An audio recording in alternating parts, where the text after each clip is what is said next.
I've known Hugh quite a long time and have heard him speak many times. He always has very interesting things to say and very enlightening. So I'd like to, for all of you, to welcome Hugh Safford.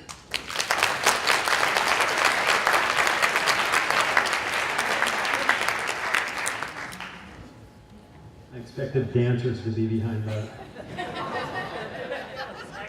You guys asked the Rockettes to come, right? But most of you decided not to.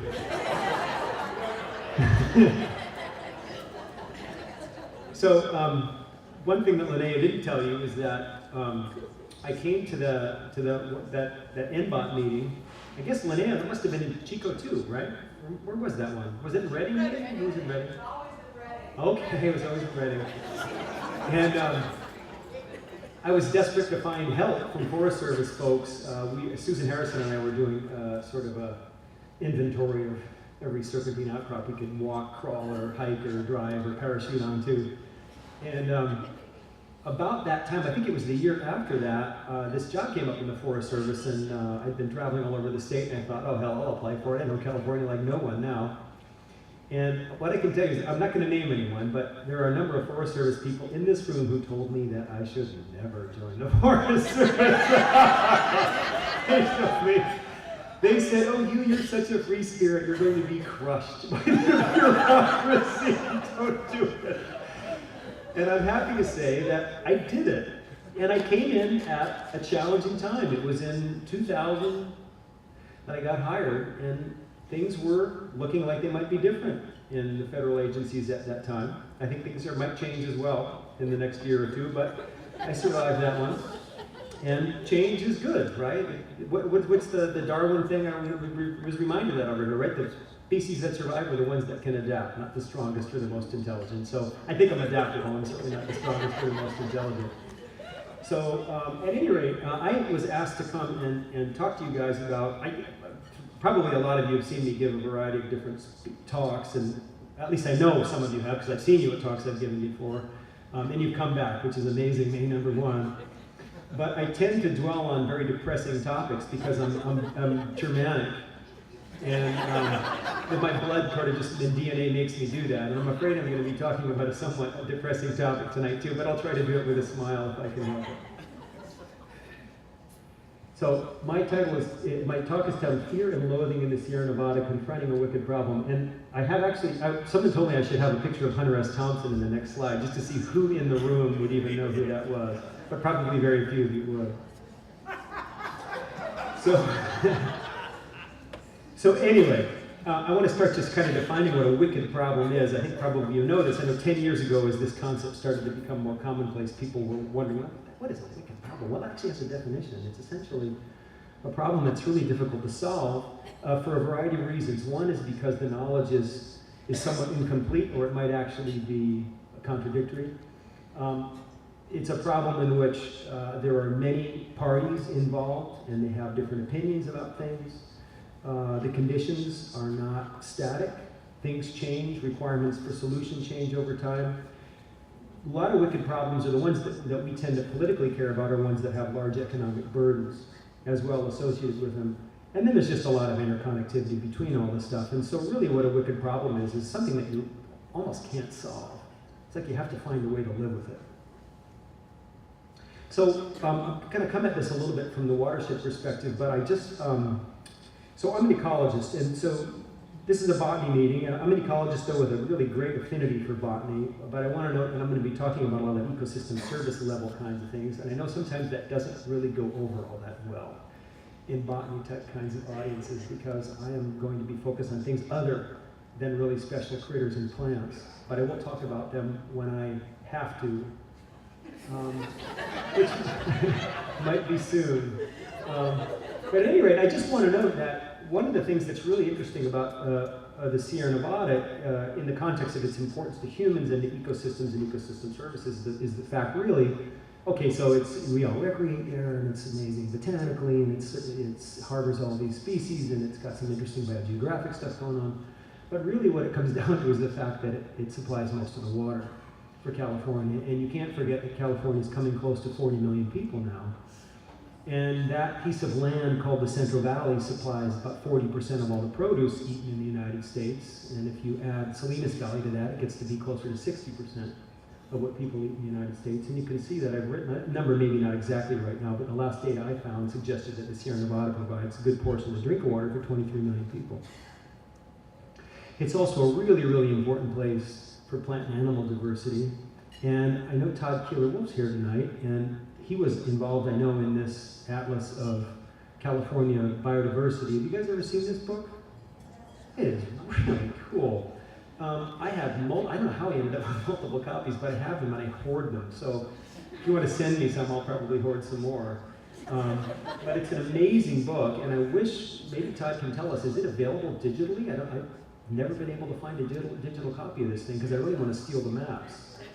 But what I did was, in the end, I had to, maybe Todd left because he's heard me talk too much. Oh, hey.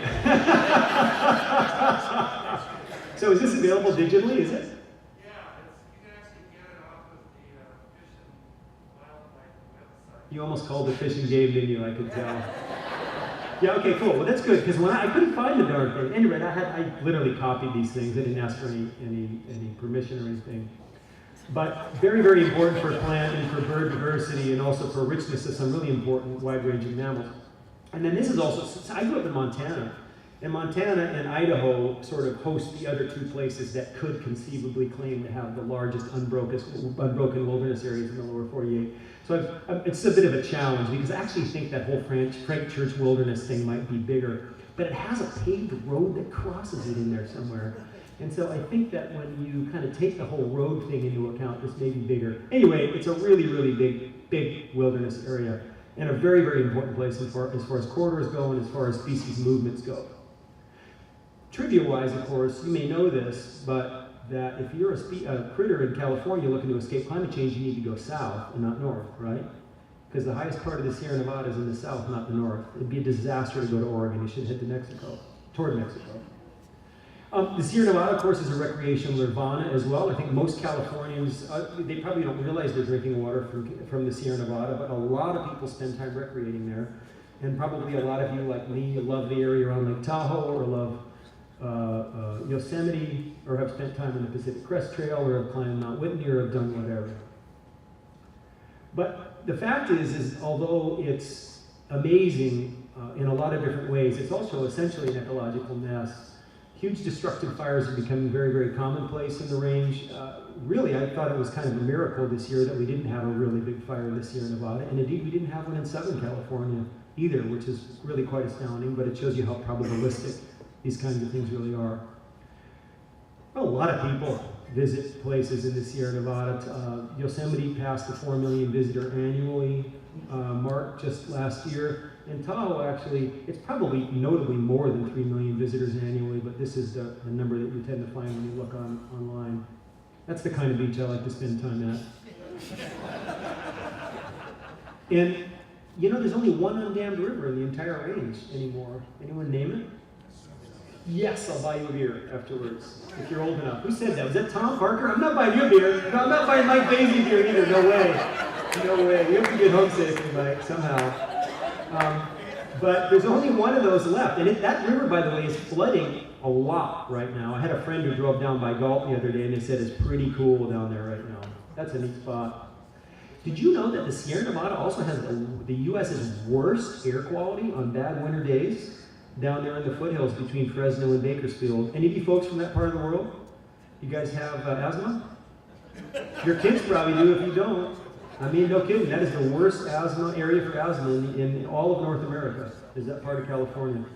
And then we've got this expanding drought and beetle mortality problem, which is, I'm actually not going to talk a whole lot about that because I think it kind of speaks for itself. And I tend to cry when I talk about that.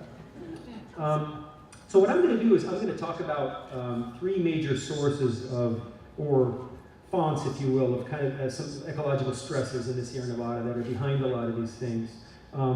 And I want to apologize. I think, how many of you guys were at the Davis Botanical Society annual meeting this summer? Oh, only one?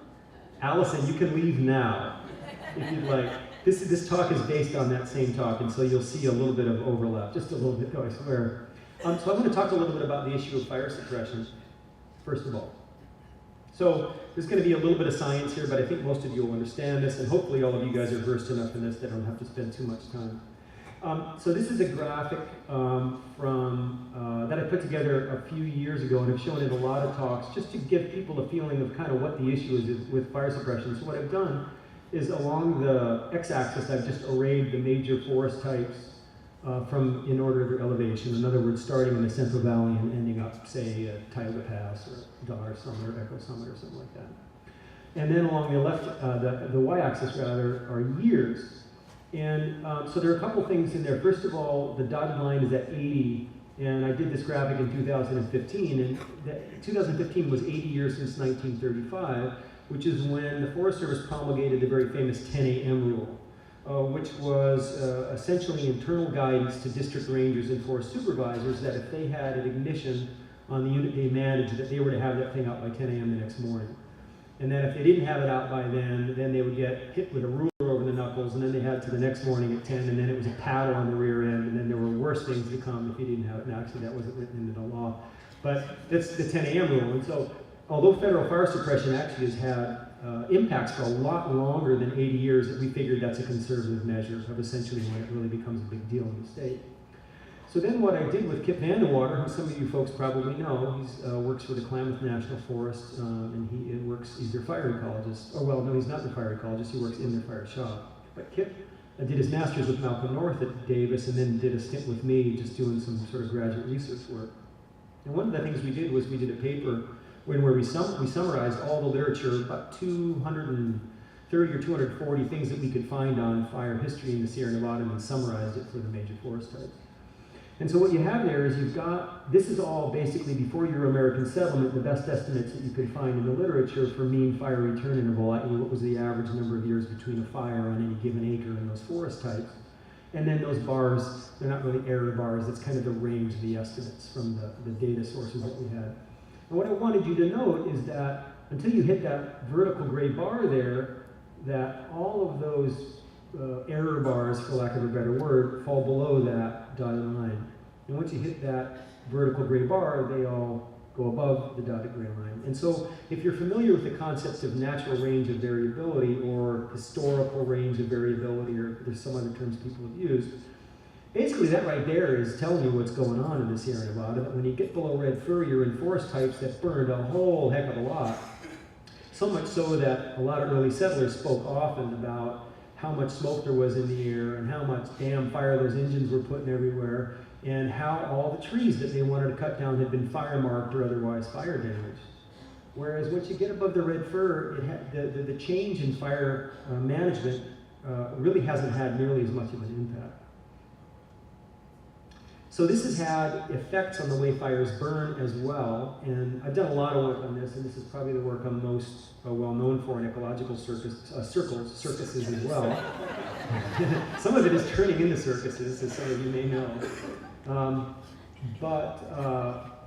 We've been looking a lot at fire severity, and in other words, measures of what happens when a fire burns through a landscape. And what we use for fire severity is it's really a surrogate, if you will, for tree mortality, all right? And so what we have here is, this is from a paper that Chris Malik was postdocing with me at the time, and by the way, just accepted on Friday the fire ecologist job in the Mendocino National Forest, so some of you guys will get to know him if you don't know him. There's our best estimate of pre-settlement high severity fire. What that means is what proportion of the area in your average fire saw tree mortality greater than 95%. And then we've got the modern measurements. And as you can see, below red fir, there's a huge departure in the way that current fires burn versus the way they probably burned before Euro-Americans began to put fires out in the beginning of the 20th century. But once you get above the red fir line, you don't see that anymore, and that's simply because of the graph I showed you before. You're talking about different adaptations, wetter habitats, different fuel on the ground, longer snow, shorter fire seasons, that sort of stuff. Anyway, the point is that this western fire problem that we're having is not everywhere. It's very much restricted to low and middle elevation semi-arid forests. You shouldn't expect to see this in high elevation forests or wet forests. So this is another Zach Steele is now a grad student with me, and he was working for me as a coordinator for the Fire Science Consortium for a little while. And we did this really cool study where, you guys are familiar with the California Fire Perimeter data set, or at least some of you probably are. It's obviously missing some fires, but it's the absolute best thing in the world with respect to being able to map and get a feeling for fire frequencies in fire areas, for notable fires at least since the 1950s, and for a lot of the states since the early 1900s. And since 1984, we've been able to actually map fire severity in the western US with Landsat methodologies. And in California, we're the only state where we've actually gone out and done all the ground sampling necessary to calibrate and validate all that imagery, so we can actually, we can liberally compare between and among fires. You actually can't do this in most of the western US, even though a lot of people publish this stuff all the time. People publish a lot of stuff all the time, as you know. But what we did was we took the fire severity maps, overlaid them over the fire perimeter maps since '84, and then we were able to recalculate departures each year from '84 till now. And this is the first time anyone's actually ever been able to show empirically that the time since last fire is actually over hundreds and hundreds and hundreds of fires, very strongly related to the proportion of high severity. Now that shouldn't surprise anybody, it's just simple physics. Because when you suppress fire in frequent fire forests, you add fuel to the system, right? Every fire you miss, you're talking about another 10 years of fuel accumulating. And right now, in 75% of the mixed conifer forest in the Sierra Nevada, we've accumulated 100 years of fuel, where you generally would not have accumulated more than 10 to 15 years in the past. So when you add that to warming climates, longer growing seasons, more drought, you're talking about making a bigger bonfire with drier wood. This is not any sort of rocket science. It's pretty simple stuff. So at any rate, we thought that was kind of cool. You know, I don't know, there are some other ecologists in the audience here, and you know, to a great extent, I've always made almost all of my hay, if you will, with really obvious science. It's just like the kind of stuff that people have been saying for years, but no one's actually demonstrated it. And the only reason I get involved in trying to demonstrate it is because we get sued on the damn stuff all the time. So there's a reason to do it. Okay, so here's another example of how you can tell the difference between the forest in the Sierra Nevada today and reference forest. So I've also done a lot of work in Mexico.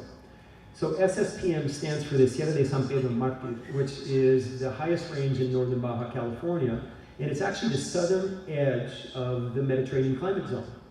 All right, so same climate as we've got in Southern California. And how many of you guys have been to the Sierra de San Pedro Martir? Raise your hands. That is really neat. A couple years ago, it would have been almost no one. It's an amazing, amazing, amazing place. It's very difficult. If you could blindfold someone and drop them in there, particularly if it were a wet spring, so there were some running streams, and they couldn't tell the difference between that and the Carson Range in the east side of Lake Tahoe Basin. It's exactly the same. Same rocks, same soils, almost all the same species. So we use this system as a reference because the Mexican Park Service, it was never logged, number one, which is a big deal. And number two, the area has only seen major fire suppression for the last 20 to 25 years, so they've missed a couple of fire cycles versus 8 or 9 or 10. And so we, with a Mexican graduate student of mine, whose thesis defense I'm actually going to on Friday, which is kind of cool, we did a similar assessment of fire severity patterns down there. And we found the patterns that we would expect to find in a reference forest in California. That is, very little high severity fire and a lot of low severity fire, and compare that to the way those same forest types burn in the Sierra Nevada today, and you can see that we've got a big issue.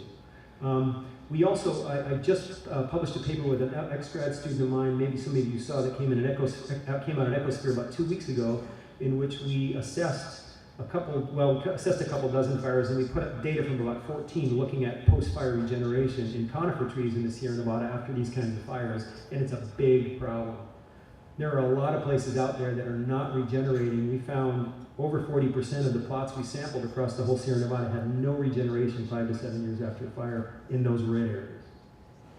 Anyway, I don't think I'm going to spend any time on this one, but I just want to note that one of the things that just drives me nuts, and I lose sleep over it, and I wish I didn't, but I do, is that there are still people out there who think that we should just leave the forests alone because they're going to be fine. And the work that I've been doing for the last 15, 20 years has convinced me that that is not the case. That it's like when you have alcoholism, it doesn't just go away. You created the problem, you got to solve the problem. And there are places in the range where we are going to have to help nature get a handle on this, because we are also changing the climate under nature's feet. Don't forget this. So how we do it, which I'm going to talk a little bit about that later on. But we get told all the time by people that, oh, yeah, come on, the forests have always burned like this. We've always had this kind of, oh, sure. I mean, there's sure 100 million trees used to die all the time, and they hear about it from beetles. Oh, yeah, there used to be fires that would burn up areas the size of Delaware all the time. That's not a big deal. You just do really, really simple state and transition modeling using current fire severities, and you can't generate any old growth on the landscape after 100 years of that stuff anymore. It's just not even there. So they're telling me that John Muir lied, that George Sedgworth was full of crap, that John Liebert was telling mistruths, that all the things that we read about and all the early data we see, that those were just all, that was all misinformation, that there weren't any big trees out there, and that you couldn't ride trees through open forest like these people wrote about, you know what I'm saying? So at any rate, this is just an example of the kind of stuff I end up doing all the time. It keeps me awake at night. So the fire suppression question is a big one, and I work for the agency that does most of this in the nation, and we have known since, I think it was 72 or maybe 73, we changed our national fire management policies pretty drastically. We went from full-on fire suppression to fire management. The Park Service did it just at about exactly the same time. And the Park Service has been the agency that's really carried through with this, and it's making a big difference. You go walk in a place like a Lillooet Basin in the Yosemite National Park or Sugarloaf Creek and Sequoia Kings Canyon or other places, and they are seeing big changes in the way fires burn. They're seeing big changes in forest densities and things like that, and they've been able to do it simply by using naturally ignited fire. It's very impressive. We have to think about how we do that at a larger scale in the Forest Service. Okay, so I'm going to talk about changing climate. This is a picture of Mount Tallac from the Angora Ridge. That's Fallen Leaf Lake, and that's in December of 2013. That's usually the way it looks in July. This year it's looked a lot different, but of course we have a weird year, right? We get 18 feet of snow and then it resets down to 0, and then we get 7 feet of snow and then now we're back to 0, and now it's starting to accumulate again. Maybe that's the future. So in terms of the future climate, I mean, again, I don't think I need to talk to you guys about it, but I think just to put it into context and understand what it really means. Is this one in Fahrenheit? Oh, it is. Sorry, since I'm a scientist, almost everything is in metric, but I think I changed this one. So most of California is expected to see 5 to 9 degree change in mean annual temperature within the next 50 to 100 years. And a lot of people you can sort of think, wait, okay, so that's like the difference between the average high and like maybe end of April and mid-June. I can deal with that. So if you take, I live in Davis for about half the year, and then I escape to Lake Tahoe the other half of the year. And I escape at the end of May, and I come back maybe October. And the reason I do that is because I grew up in Montana. I can't deal with 93 or 94 degree average heat. And you guys can laugh at that because it's even hotter up this part of the state. But that's the way it is. But if you think about Davis, 94 average high in July, add 9 degrees to that. We're going to be looking at an average high of 102, 103 in July. In the next 60 to 70 years in Davis, name me a town in the U.S. that has that right now. It's called Phoenix. That's Phoenix. It's about 104. Tucson's like 101, so it's somewhere on the highway between Phoenix and Tucson. And I mean, I don't want to be in Phoenix. I mean, climate-wise, I don't want to be there really anyway. But I mean, sorry, I hope no one's from Phoenix here. I apologize. My wife's from around Phoenix, you stand in Phoenix and just kind of do a 360 on your tippy toes. It doesn't look much like Central California. You know what I'm saying? So if you want to go to 103 every day, you're going to get yourself a pretty different looking landscape. And I think we're going to need to get prepared for this. Ensenada's moving north real fast. I mean climate-wise is what I mean. So, let's see. Yeah, so anyway, more of the same climate stuff. And again, you guys know this stuff already. So basically, really the big issue isn't so much precip. I know we had 4 years or 5 years of pretty notable drought. One which was apparently the worst in like about 1,200 years or something like that. But really, the story in the Sierra Nevada over the last 100 has been slowly rising precipitation on average across that period of time. The big difference is that it's turning to rain from snow. And of course, that's a huge issue for California because the biggest reservoir in the state is the snowpack by far, right? We've got the most plumbed river system, certainly in North America outside of Tennessee, if not in the world. And even with that water system plumbed the way it is, we cannot keep 40 million people with water and feed 40% of the country. We need to have that snowpack, and that snowpack is going away really, really fast.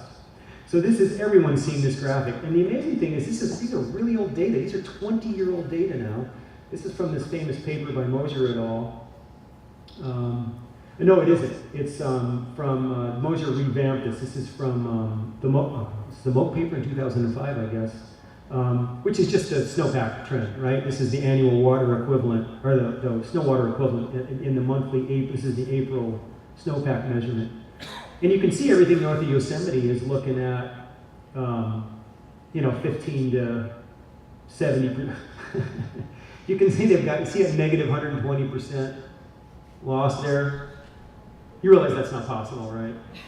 So that was in the original paper. That's because it's just modeling. That's where the intercept hits the y-axis. It's from a model, okay? They forgot to change that, and then I did too, actually. But at any rate, the point is that a lot of the state that currently has a snowpack-driven hydrologic regime is not going to have that within 50 or 60 or 70 years. It's going to have the same regime that the foothills basically have right now. And indeed, if you look at where climates are going, if you take that same 9 degrees and you add it to the Lake Tahoe Basin average July temperature, it's got the same temperature as Washington, just above Nevada City. So Lake Tahoe is going to be sort of Bullock's Bar in the future, something like that, full of algae. It'll be an interesting place, that's for sure. Can anyone tell me why it's all blue south of Yosemite? How can you be seeing more snowpack in parts of California? Nice. Okay, I'll buy you a drink too. Yeah, so that's basically because the highest elevations in the 48 contiguous states are down there, right? So precipitation has been going up slowly, and that place is high enough that there's a lot of land above 10,000 feet, and that's lucky. And for those of you who are into biogeography, that's something to think about because the Southern Sierra has got a lot of really interesting stuff going on, right? There's desert stuff going on there. There are boreal taxa in there. There are madrine things. There's stuff that's come over from the Great Basin. They're all mixed and matched all over the place. It's got a lot of white pine species as well. It's got a very dry summer, but it's going to be getting enough snowpack. I bet you it's a really important refuge in the future for a lot of species in California. So the kind of wild thing is California has, do I have the California thing here? I don't. There's a super cool diagram that I'll show sometimes, a paper by Mike Dettinger and Dan Cahan. You know those guys down at Scripps and at UC San Diego. I forget which journal it is, one of the water journals. They have this amazing graphic of all of the regularly reporting meteorological stations in the US, and they've just calculated a coefficient of variation for precipitation. So in other words, what's the variation across the years? You can draw a line around California from the coefficient of variation. It's mind-blowing. Basically, I know, when you look at the TV news all the time, they're always talking about the average precipitation or the normal precipitation. There isn't such thing in California. It really doesn't exist, especially once you get south of Sacramento, because our long-term average is the product of years that are either above or below the average or way above or way below the average. As soon as you move inland, even to the eastern border of Nevada or into Oregon, when you say a place is going to get 40 inches of rainfall, it's going to get 37, 38, 40, 41, 42. But you go to LA, good golly. They get 0 or a lot. You know what I mean? And it all averages out to 15 or something like that. So at any rate, the amazing thing is the variability is going up over time in California. Yeah, just look at the last couple of years, right? Did you realize this year might turn out to be the wettest year in California recorded history if it keeps going like this for even just like another month? Pretty wild. What's that? Yeah, although they got some pretty good rain out of this last storm, and this thing's supposed to head south and hit them in the next couple days. Okay, so then I want to talk a little bit about invasive species and pest outbreaks is this other thing. So when I first started giving these kinds of talks, it was a few years ago, and it was before the mortality started, and I like to pat myself on the back because like a lot of you guys in this room, I sort of was expecting there to be a big mortality outbreak, because mortality outbreaks get driven by drought. I mean, that's what drives it, right? So if you have the worst drought in 1,200 years, you're probably going to have a pretty bad mortality event. And it just took a few years to happen. I just want to note that mortality is higher in the lower elevation forests because they're more moisture limited. And that's what we're seeing here. Now remember, you're going to hear, well, you may not hear this, I hear it all the time. I hear people telling me things that they know about California because they read a paper about Rocky Mountain lodgepole pine. All right? So there's a lot of people out there who have read a lot of papers on lodgepole pine effects of climate and fire and beetle mortality. It is not telling us a whole lot about what we can expect in yellow pine and mixed conifer forests in California. They are completely different ecosystems, different forest types, different adaptations. There are different beetles involved in some cases. And I grew up in Montana, and I'm fully aware of the fact that it has a flat hydrograph across the year. They get almost the same amount of precip in every month, and in this state, it just goes away. You understand that in California, we have every year the same kind of drought, that if they have it in Montana, it's a 100-year event. And then you get the 1988 fires, right? So I put the most recent number on there. When in 2014, we're like, oh, there's a lot of mortality out there, and then it just keeps going. It's not like exponential or anything anymore. But it's a lot of dead trees. I was in Yosemite a number of times this fall doing field work. You guys been to Yosemite recently? Man, even in the valley, you know what I mean? You see this mortality everywhere and you think, oh, that had never hit Yosemite. Boy, you drive in there to that, that overlook there by the tunnel going over to Glacier Point. Wow, man. There is incredible mortality in the valley. I would say, I don't know, I'm not even going to say a number, but a huge proportion of those big old beautiful trees down along the Merced are dead now. Lots and lots of them. Question is, what do you do with that stuff? There's no market, no money for it. Anyway, I don't know, question for somebody else, I guess. And then we've got this invasive annual grass problem. And it hasn't become a real big problem in central and western California yet. In eastern California, it's starting to become an issue, the cheatgrass thing. And of course, if you ever drive on I-80 or 50 or whatever, 15 across Nevada, you know, or if you read the news, that it's the single biggest conservation issue in Nevada, which is how do you maintain any shrublands in that state anymore when the whole thing's full of cheatgrass? Because any cigarette kicked out of a car now, cheatgrass burns like gasoline. Right, and so they get 50 to 100 to 200,000 acre fires constantly out there now, right? So some of these pictures in the bottom right are from the Lake Tahoe Basin, and we actually have a lot of cheatgrass in the yards around my house in Myers now. And then there's other stuff like white pine blister rust, which is sort of moving its way south, and it's hammering white bark pine now in the northwestern part of the state. A nice wet year like this, of course, is a really bad year for spread of this thing. And then you've got interactions between these things. What do I got for time here? Like 20, something like that? But do you guys want to ask questions or do you care? You just don't care, right? Okay, I'll leave some time for questions. So at any rate, I'm not going to go over these pictures because they're super depressing. These are really highly altered places, but they're caused by interactions between fire suppression activities, human ignitions, invasive species, climate warming, all these things happening at once. And these are major management conundra for people who manage landscapes. Like, what do you do about this stuff? It's like you fight against one, and then there's this other thing happening, and you realize what you're doing for the one is actually not good for the other one, you know? Yeah, it's all depressing. And the future is all the same stuff, right? More and more warming, and less snowpack, and all bigger fires and more severe fires. And then I did this project with a postdoc of mine a few years ago, and never published it. I mean, I know some of you guys are academics, and what is worse than a postdoc who doesn't finish a paper? Oh my God. And now it's like 10 years later, I'll never get this published. But here's the graph. And so what it is like, we did this really cool model of current cheatgrass climate envelope and kind of where it is in the western US and where it's going. And we did that for the Lake Tahoe Basin. And the really scary thing is you can look, the thing on the left is the current Lake Tahoe Basin climate, and there's where it's moving by 2050, and it's right on the peak of where cheatgrass likes to grow. Not good. And then you got sudden oak death. That's going to get into the Sierra at some point. You know it will. And golden spotted oak borer. You know about this thing? Oh my God. I mean, this thing scares the crap out of me because I go, there's a place called Laguna Mountain outside of San Diego. I'm sure a lot of you guys know this place. It's an amazing place. Beautiful Jeffrey pine forest, or it was a beautiful Jeffrey pine forest. A lot of it's burned up. The Forest Service and some other agencies have worked very, very hard to reintroduce fire. They've done lots of prescribed fire. They've done a little bit of thinning. There's some really interesting grazing management work going on up there, and it's, by all rights, it ought to be an amazing success story for how agencies can work to increase whatever you want to call it, resilience or whatever R we're going to use word for, climate change. But instead, beetles hit all the pines, and now this gold-spotted oak borer has like knocked out all of the adult black oaks up there. So it's just like dead things falling over all over the place. So if you're a manager of lands, I love this because my mom's Swedish and this is Norwegian though. Well, no, this is not Norwegian, but the original photo was Norwegian, the original painting, which was stolen, right, in return. But this is what you're thinking, like, what in God's, and of course, since we work for the Forest Service, no matter what we try, we get sued, right? So that's on top of all this stuff. So what can we do to increase forest resilience? Okay, so I'm going to go pretty quickly through this stuff because there's some words on these slides, I'm sorry. And this time of the evening, I know you can't read words. So some general management strategies.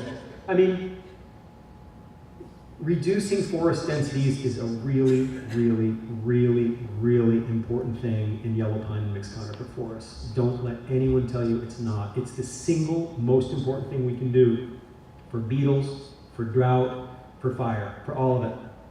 Now, there are a lot of ways to do it. We're going to have to do some mechanical thinning at a much greater scale than we're doing now, but we can't do it on most of the landscape, as I'll explain in just a minute. We can't get to most of the ground we want to do work on. Malcolm North did a really cool paper recently with some co-authors where they looked at the 3 southern forests in the Sierra Nevada and they figured out how much of the land was even available for any kind of cutting. I'm kind of pulling the number out of the air here, but it was about 15 or 20% of the whole forest base there you could even do any kind of cutting on, because you had wilderness and roadless areas and areas too far from roads and there was, grounds too steep and whatever. So people who think that somehow the Sierra Nevada is going to get cut down, they don't know anything. Plus there's no timber industry anyway, so how are we going to pay for this, right, anymore? Really, for me, the big question is, when do we get to the point where we finally realize that we've got to follow the Park Service? Well, it's there. I don't know if any of you guys from southern Sierra Nevada, kind of that part of the country? Okay. So the 3 forests in the southern Sierra Nevada are modifying their plans right now, and the alternatives that I think are probably likely to get chosen by the Forest Service, although I'm kind of predicting things, and I mean, it's hard to predict anything anymore, isn't it, in the world? But they include large areas of the forest that are planned to be turned over to strategic wildland fire use now. That's amazing.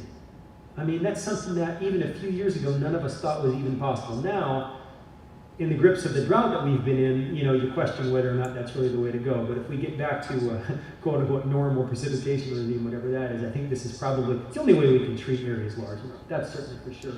And the other thing I just want to note is you and I only have experience with severe fires because the only fires that burn in the Sierra Nevada are the ones that we lose.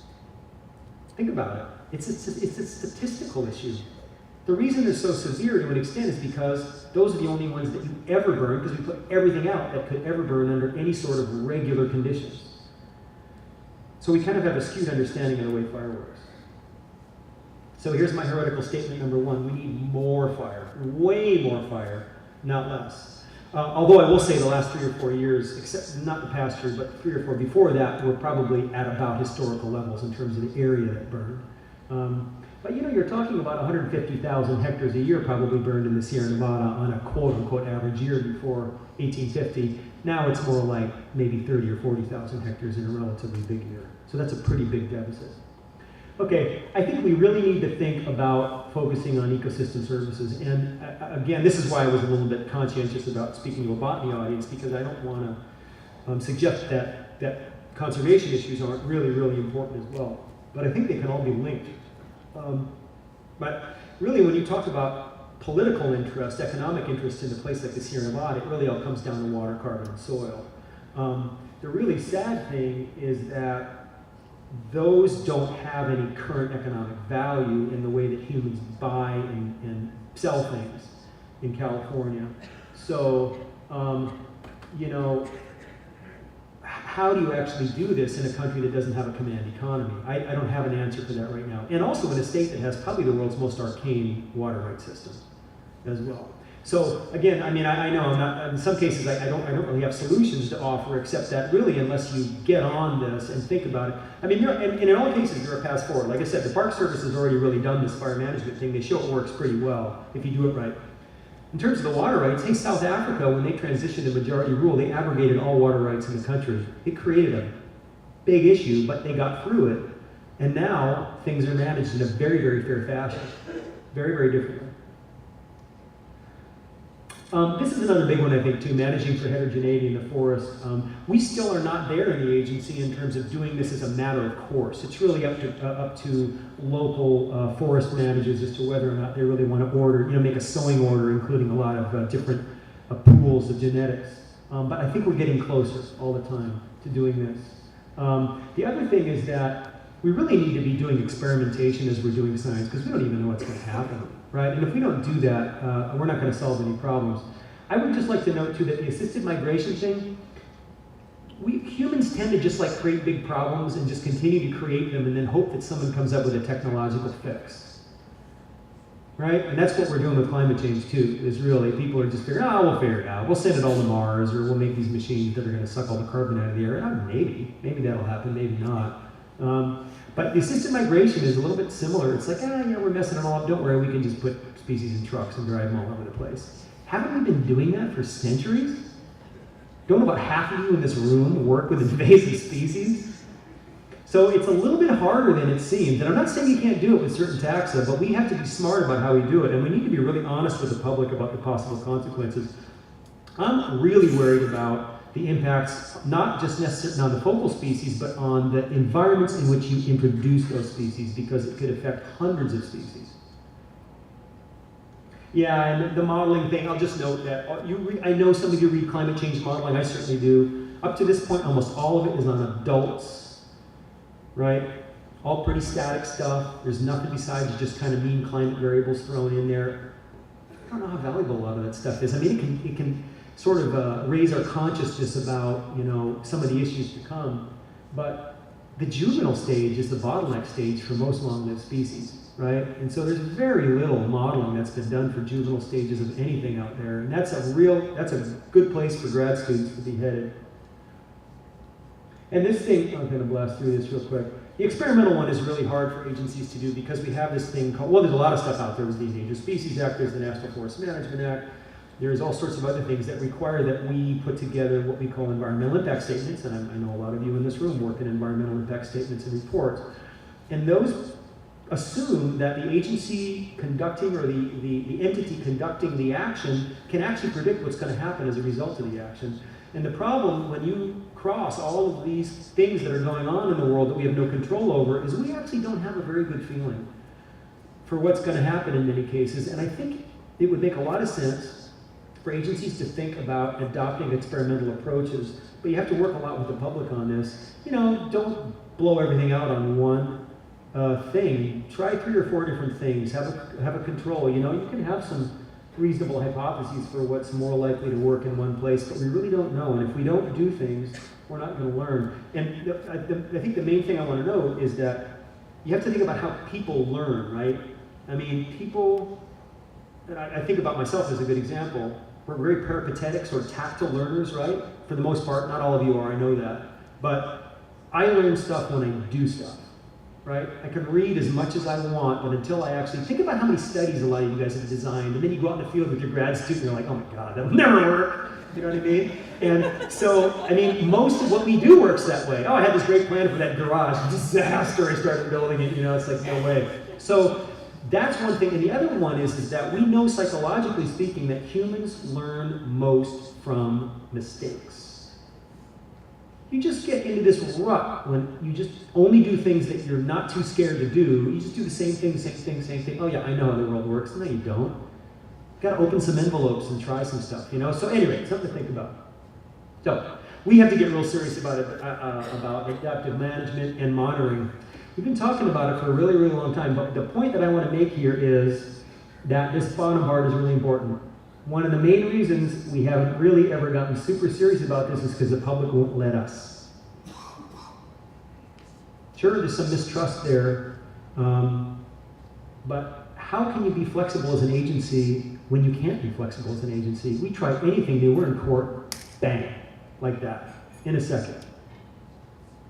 So I'm just going to finish with this. I want people to understand that we should not give up on restoration. It is not recreating static snapshots of the little ice age or whatever. It's about thinking about ecosystem services and processes and trying to restore, to make systems that work again, right? Restoring processes, if possible.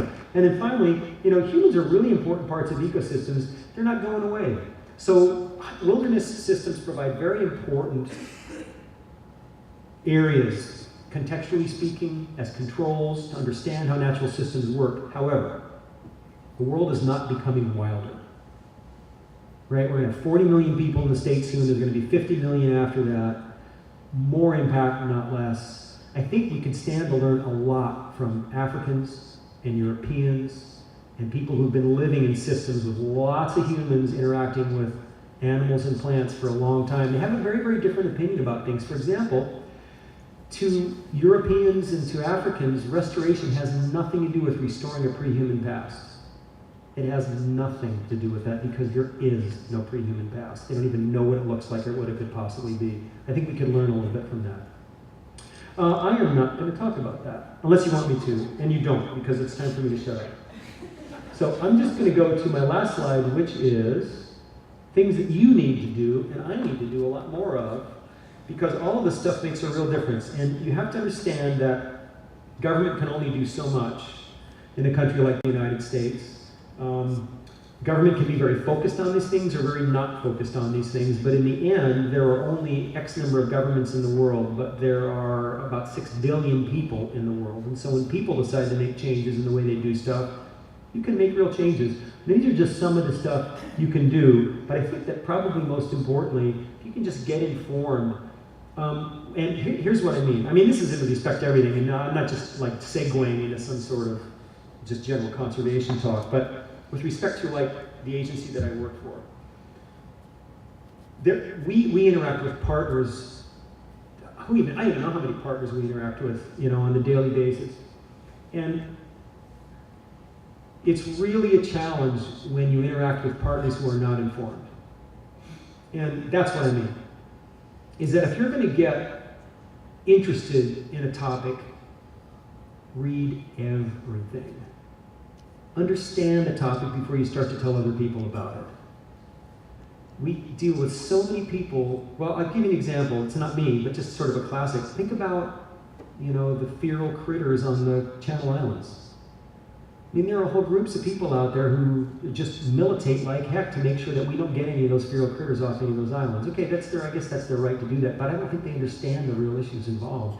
And so, get informed and get engaged wherever you can. And that's the end of my talk. Thanks.